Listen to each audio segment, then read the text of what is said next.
This project is to try to install this cable shifter into the Jeep to replace the original Z-bar arrangement for shifting from four-wheel drive low to high to just two-wheel drive. It's very rusty. I think the issue is this back piece has slid, and so the issue that I'm having is that I can't get it out of four-wheel drive.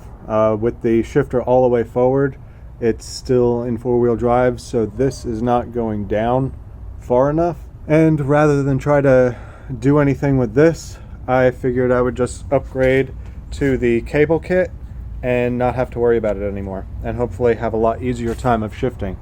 So the first thing to do is to take off this skid plate.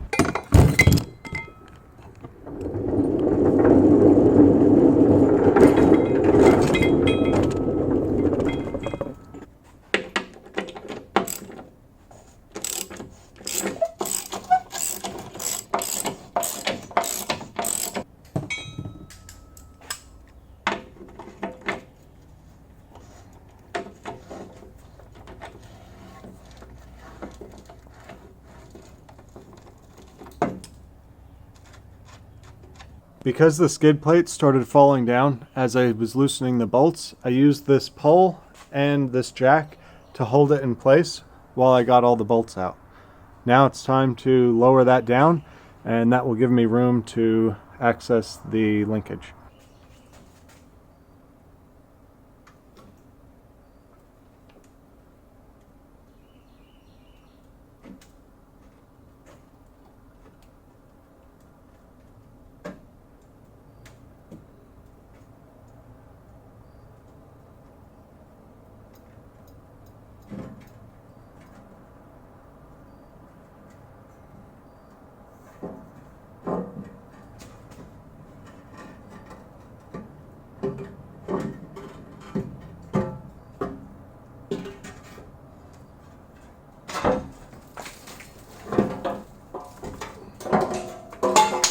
The skid plate is now off and everything is just kind of hanging here.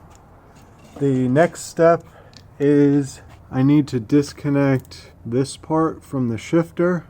I need to disconnect this bracket from the transmission, and I also need to remove this bracket from the body. So I'm going to have to lower down the Jeep to be able to do that. I might as well start with the bracket on the transmission and this other linkage piece right here. Okay, so it was a bit more work than I thought, but all this linkage stuff is loose. I had to run down and get a ratcheting box end wrench. I didn't have one that was the right size. The stud on the top,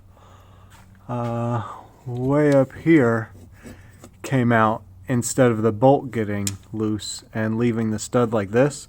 So my wrench got jammed up there, and because it was ratcheting, I could only turn it more loose, and so I had to try to take all the rest of this stuff off to get my wrench unstuck. And then another thing that was key was these wobble extensions, and they're not quite as flexible as an elbow, but they give you just enough wiggle to have a little bit of flexibility. So now that all of this is loose, the last thing that I have to do under here, I believe, is take out this bushing in the shifter, and then take off this piece. But to take this off, the bolts are coming in from the other direction, so I'm going to have to lower it down to do that. So having lowered it down, I pulled up the carpet a little bit and found that the 4 bolts are pretty rusted and also rhino lined in. I think maybe my best bet at this point is just to drill them out. Alright, well, all the heads are drilled off. You can see it. The last one's still stuck on the end of the drill bit, and that actually went pretty painlessly. It only took a couple of minutes, so now I'm going to lift it back up and I should be able to just pull that whole assembly out.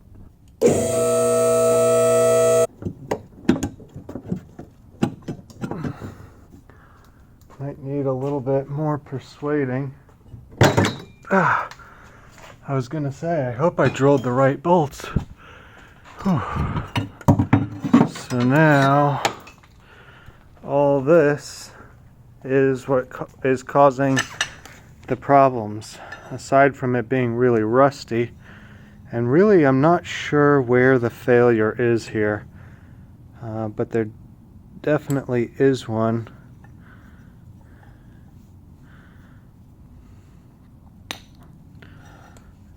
And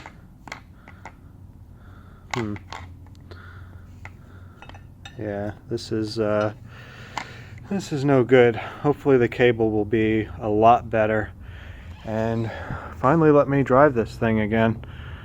I've been holding off so I can make this video, and I haven't gotten around to making this video, so I haven't been driving it, but for you guys I had to make the sacrifice. So now the next step is put this plate on where that came off of in those 4 holes. Thankfully it came with 4 new bolts. How I'm going to put them in myself, I'm not sure yet, but we'll get to that point. Then this goes on the transmission where the old mount came off. This bolts onto the shifter arm, and then this cable will just connect it, everything. So next thing is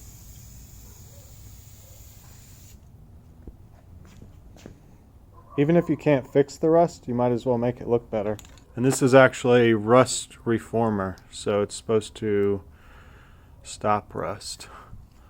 But it looks like this was already pretty rusty because I don't think this bottom plate is original on here. As long as it holds up for a while, that's fine. I still don't have that plate on because I need somebody to hold the other side of the bolt while I put the nut on down here. But I did get this bracket on. That was harder than I thought it was going to be, but it's on. This new shifter arm, the holes looked like they were poorly plasma cut, so I had to do a lot of work on this to get it to fit, especially this round hole down here. It's just a round hole, but it was plasma cut, and so it's not round, and it's just kind of a mess. So far this kit is kind of disappointing, but hopefully it'll be better than what was stock, and I'm going to be putting the shifter cable in next and get at least half of it set up, and then I need to find a friend to put the plate up here, and then I can put the other half of the shifter cable. Okay, so it turns out there were washers underneath the bolts that I drilled out underneath the undercoating or bed liner, but the hole in the washer is too small for the threaded part of the supplied hardware, and then if you take the washer off, the hole in the body is too big, and the hole in the body is too big for the head of this bolt. And they only give you 4 washers, and these bolts are kind of small for the size of the hole that was in the plate. So long story short, I had to find 4 new bolts, but I finally got it mounted up there. I was able to do it by myself just by speed tightening them and then using the friction to finish tightening them. And now I'm working on connecting the top part of the cable, and all in all this has been a lot more work than I thought it was going to be, and I have a feeling a lot of that is because of the poor fit of this kit. But it's getting there, and if it shifts better than it did, then I guess I'll be happy. And real quick, here's a view from the top. Here are the 4 bolts that I got, and I actually sourced them off of the CRX donor car. So I've just kind of been pulling random things that might be useful off of that. And also, another tip, I don't have a vacuum, but there's no chips there because I just used a couple of pieces of tape, stuck them all to the tape, and that got them off the floor of the car. So I'm ready to put the carpet back down and shift this into 4 low. Next thing is to connect this part of the cable to this part of the shifter. Here it is, fully installed. Definitely looks a lot better than what was in there. Hopefully it'll work a lot better and I can get this thing out of 4-wheel drive. Everything should be tightened up, and there's only one way to find out if it works, and that's to lower it down and see what happens. That will just be a test shift though, because I still have to put this skid plate on.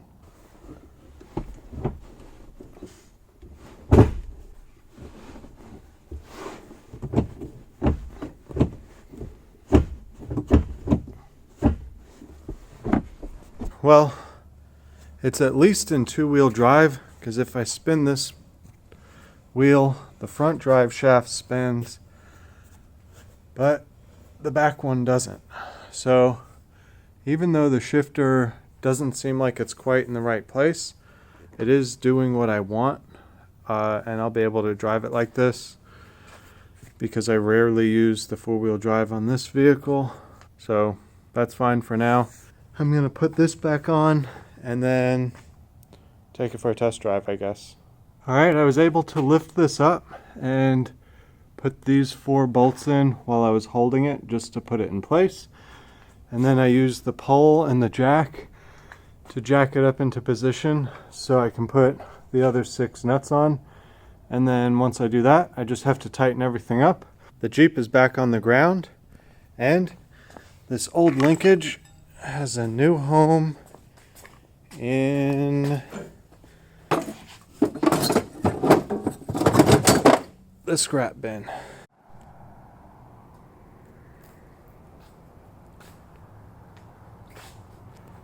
Just went for a quick test drive and it works. At the very least, it's in 2-wheel drive, so I can drive it on the road and drive it doing normal things, whereas before it was stuck in 4-wheel drive and I wasn't able to do any of that. Now I can start using my Jeep again. Unfortunately, the weather's starting to get cold, so the top is going to stay on, but at least it is a drivable vehicle now. I think that's going to be it for this video. Thanks so much for watching. Please like and subscribe if you're not already. Definitely leave a comment below if you have anything that you have to say or any suggestions, and I'll try to have a better video next time. Thanks for sticking around, and as an added bonus, I've had these LED headlights for the Jeep for a while and haven't gotten around to putting them in, so I finally decided to put them in. They're really easy to put in, just like changing the regular bulb. Here's how they look. They look really good. I think they look a lot nicer than the traditional style bulbs, but the real benefit from them is that they are significantly brighter and significantly wider. So looking at the garage, this is both of them together.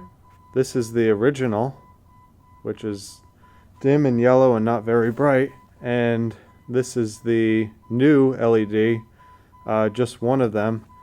You almost can't even tell that I'm covering up the old one. It's so much brighter. I'll put these in the description, and if anyone's looking for an upgrade for their headlights, not just for Jeep, but any car with these 7-inch round headlights, so far I would highly recommend these. Again, thanks for watching. Check the link in the description, and I'll see you next time. For the head of this bolt. And they